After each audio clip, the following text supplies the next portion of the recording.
Bem-vindos à segunda parte de A Arte da Guerra, para continuarmos na questão da Ucrânia e para falarmos desta vez da forma como o Ocidente respondeu ao discurso de segunda-feira. O discurso de segunda-feira, digo eu, não foi propriamente nenhuma novidade, uma vez que, de alguma forma, Vladimir Putin já habituou o Ocidente às suas espetaculares intromissões fora do terreno da Rússia. Recordo a Ucrânia desde há vários anos, a Crimeia, a Geórgia, o Azerbaijão e a Arménia, onde Nagorno-Karabakh passa obrigatoriamente pelo Kremlin, e também já este ano no Cazaquistão. Sr. Embaixador, como é que vê a forma como o Ocidente respondeu ao discurso de segunda-feira de Vladimir Putin, mas era capaz também de ser interessante analisar um pouco a forma como a China respondeu a este aviso, digamos, de Vladimir Putin, que, exatamente como se estava à espera, esperou pacífica e pacientemente que os Jogos Olímpicos de Inverno acabassem e fez esse discurso exatamente no dia seguinte. O Ocidente, Putin teve uma consequência, a atitude russa e as atitudes de Putin nos últimos tempos tiveram uma consequência que eu não sei se Putin esperaria, mas a sensação que havia é que Putin queria utilizar um pouco a própria dependência económica e energética, não é económica, que o Ocidente e a Europa têm do gás russo, dependendo em 40% do gás russo, como um fator divisório relativamente a uma reação muito forte na questão da Ucrânia. Ora bem, isto porquê? Porque Putin sabia e sabe, e todos sabemos, que dentro da NATO, eu não diria que havia duas linhas, mas havia a linha mais dura relativamente à Rússia, que tinha em particular a ver com os países que fazem hoje fronteira NATO com a Rússia, e com alguns outros países, nomeadamente os países nórdicos e o Reino Unido. E havia outros países, como a França, como a Alemanha, ou países que não têm fronteiras ou estão do lado de cá, um pouco mais do lado de cá, que até às vezes achavam que as posições maximalistas destes países deveriam ser mais moderadas e estávamos a estragar um pouco a relação com a Rússia por virtude dessa atitude. E Putin pensou, é possível, digamos, utilizar esta questão para partir um pouco a NATO e até, eventualmente, partir aquilo que tem a ver com a relação da NATO, dos países europeus com os Estados Unidos, no quadro NATO. Enganou-se, se assim pensou, enganou-se redondamente, porque o que aconteceu foi um alinhamento dos países NATO, não só com os Estados Unidos, sob a tutela dos Estados Unidos, vamos ser claros, os Estados Unidos, como se costuma dizer em futebol, definiram a tática.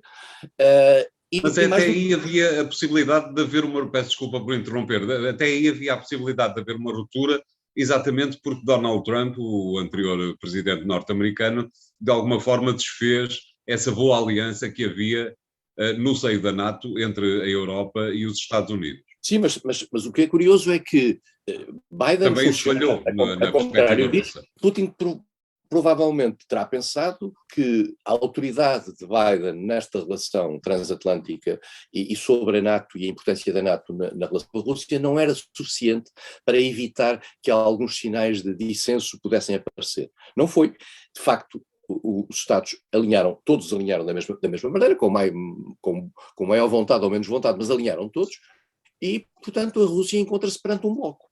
Mas claramente perante um bloco, não há nenhuma voz dissonante. E mais do que isso, mesmo no caso da Alemanha, a Alemanha que tem uma dependência energética forte da Rússia e que ia agravar, digamos, com a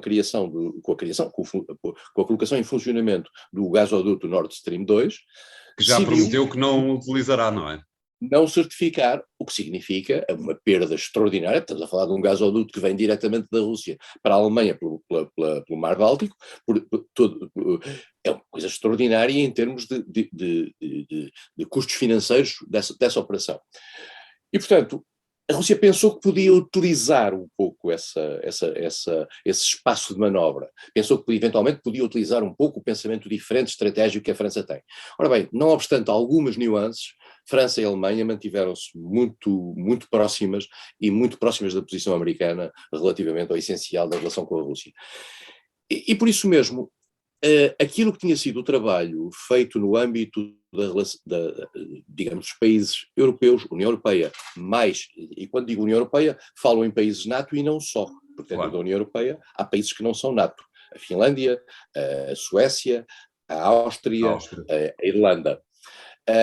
E estes países alinharam dentro da União Europeia na construção de um pacote de sanções muito forte que estão preparados para implementar face à Rússia, no caso desta invadir a Ucrânia. E aqui põe-se um problema de natureza técnico-semântica, que é invadir a Ucrânia. Exato. Aqui há umas semanas, não há muito tempo, e volto a dizer, o tempo nesta altura já está todo baralhado, Joe Biden, num lapso de linguagem, disse, bom, depende, quer dizer, vamos lá ver, se é uma invasão pequena é uma coisa, se não é uma invasão maior, invasão em larga escala é outra coisa. Uma coisa são 3 soldados que entram, outra coisa são 3.000 soldados que entram, portanto são coisas diferentes.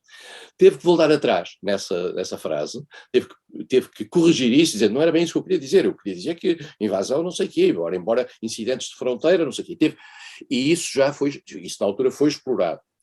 Mas agora se nota, nestas primeiras horas, depois da decisão russa de reconhecer Donetsk e Lugansk, nota-se que Biden tinha alguma coisa, como dizem os anglo-saxónicos, on the back of his mind, né? Por trás da sua cabeça. Ele sabia que havia uma ideia de responder em função dos avanços que essa soi-disant invasão pudesse ter. Uma coisa era uma invasão da natureza de tomada, tentativa de tomada. Outra coisa é entrada só em Donetsk e Lugansk. Outra coisa é o modo como isso se vai processar. E os americanos e os seus parceiros europeus têm, aparentemente, um pacote de sanções graduado em função da gravidade das... Para quê? Para poderem, em cada momento, perante um determinado passo, dizer, olha, isto já justificou isto. E não dizem o que é que vão fazer a seguir. Depois, se houver mais uma outra coisa mais grave, avançam com outras coisas. Este pacote de sanções... Sanções quilómetro a quilómetro. Sanções quilómetro a quilómetro. Este pacote de sanções, já no passado, Rússia, atenção, convém dizê-lo, a Rússia vive desde 2014 sob um pacote de sanções de natureza económica.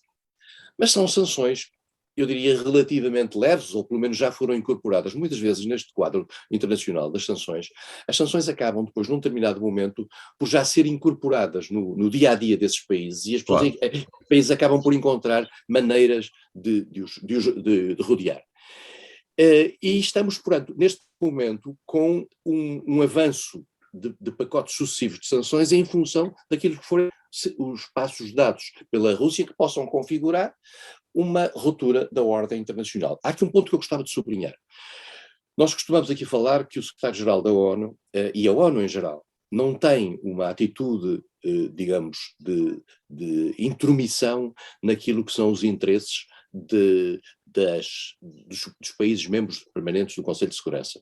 E, portanto, neste momento, tendo esta uma questão, basicamente, em questão, de um lado, a França os Estados Unidos, a França e o Reino Unido, e por outro lado, a Rússia, a China está, já falaremos, as coisas estariam, digamos, um pouco difíceis para o secretário-geral. Na segunda-feira à noite, depois da declaração de Putin, fez um statement que me parece muito importante, em que diz muito claramente que a Rússia rompeu com a ordem internacional. Ao reconhecer essas repúblicas que não têm um estatuto, digamos, minimamente aceito por mais ninguém, e, portanto, digamos, faz pela primeira vez uma declaração muito forte contra a Rússia. E eu acho que isso credibilizou as Nações Unidas, e se calhar António Guterres teve razão de só fazer isto agora. Claro. Entretanto, na China, Sr. Embaixador. A China é um país que tem, em relação a esta matéria, uma posição, eu diria, de algum cuidado e ambíguo. A China nunca reconheceu, este é o primeiro ponto, nunca reconheceu a anexação da Crimeia por parte da Rússia, em 2014. A China já em 2008, a quando da crise na Ucrânia, na Geórgia, peço desculpa, tinha mandado sinais contraditórios relativamente à decisão russa de reconhecer as repúblicas da Abkházia e da Ossétia do Sul. A China, no Conselho de Segurança, na segunda-feira à noite, da segunda para terça à noite, teve uma posição que não é de grande, digamos, apoio à Rússia. Só que a China fez um gesto em relação à Rússia, que não é esquecido, que foi, no início dos Jogos Olímpicos, uma declaração conjunta que já aqui analisámos, em que dava um certo respaldo à Rússia. Uma linguagem cuidadosa. A China tem aqui um problema muito importante. A China sabe que é o alvo principal da adversariedade, eu diria, americana. Claro. Portanto, nós neste momento estamos com a questão da Rússia, mas a China é o alvo. Há 2 meses nós não falávamos aqui da Rússia, praticamente, falávamos Claro. era da China. Exatamente. Ora bem, a China pressente que, se acaso tomar o lado da Rússia nesta questão, ficará contra si com 2 poderes que são ambos mais fortes que a Rússia. Um é os Estados Unidos e a outra é a própria União Europeia. Colocando em causa todo o edifício económico que vem construindo há uma década, pelo menos. Exatamente. Curiosamente, nesse edifício económico está a Ucrânia, porque Exato. a Ucrânia faz parte da nova Rota da Seda. A Ucrânia é um parceiro importante económico da China e a Rússia, ainda há cerca de um mês, o presidente russo enviou uma mensagem muito simpática e muito carinhosa ao presidente Zelensky da Ucrânia. Portanto, há aqui sinais contraditórios importantes. A China tem o problema de não ficar sozinha com a Rússia contra o resto do mundo numa espécie de lógica de Guerra Fria. Claro. E pressente que não quer agravar essa situação. E está numa lógica de alguma ambiguidade. A China não reconheceu estas repúblicas. E muito provavelmente não o vai fazer. Claro. A China quer manter alguma ambiguidade. O que a China disse, muito claramente, e não era suposto de ter outra atitude, naquela declaração conjunta que fez com a Rússia, foi dizer que é contra e que vê com muito desagrado o afastamento, o alargamento da NATO até às fronteiras da Rússia. Isso dilo e faz parte um bocadinho daquilo que é a teoria que quer a Rússia, quer a China têm relativamente digamos, ao avanço dos Estados Unidos.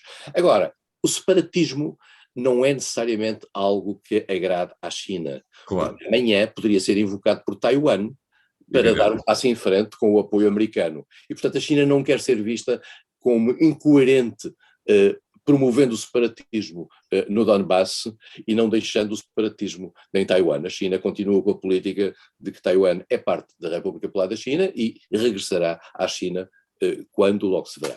Exatamente, talvez até seja por isso que nunca aceitou ou nunca reconheceu a questão da Crimeia, uma vez que não está com certeza interessado em ter um referendo em Taiwan, não é verdade? Sim, não haverá. Eu não me parece contrariamente àquilo que aliás foram as posições russas em vários momentos, no caso do Donetsk e Lugansk já houve referendo, no caso da Crimeia que houve um referendo cuja legalidade é muito contestada internacionalmente, mas a China julgo que vou utilizar as palavras com cuidado, a aferição da vontade popular na China não se faz necessariamente pelos métodos ocidentais. Claro. Muito bem, vamos fazer aqui o segundo intervalo, voltamos já de seguida. Até lá.